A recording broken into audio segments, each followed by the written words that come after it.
సరిగా పనిచేయరు, వాళ్ళు వెనకబడిపోతారు. ఇంకొకరు కొన్ని కారణాల్లో పుట్టుకలోనే కొన్ని ఇబ్బందులతో పుడతారు. ఆ తండ్రి ఆలోచించే విధానం ఎవరైతే ఇబ్బందుల్లో ఉండే పిల్లలపైన శ్రద్ధ పెట్టి వాళ్ళ పైకి తెస్తారా లేదా తమ్ముళ్ళు అని మిమ్మల్ని అడుగుతున్నా.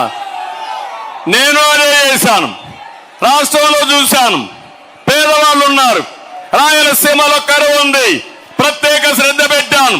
రాయలసీమని రతనాల సీమగా చేయాలని ఒక కోరిక పెట్టుకొని ముందుకు పోయా.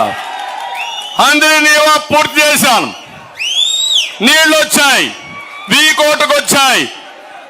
అదే మరి నగిరి గాలేరుని పూర్తి చేయడానికి ప్రయత్నం చేశాను. పులివెందలు కూడా నేనే నీళ్లు ఇచ్చాను తమ్ముళ్ళు, మీరు గుర్తుపెట్టుకోవాలి.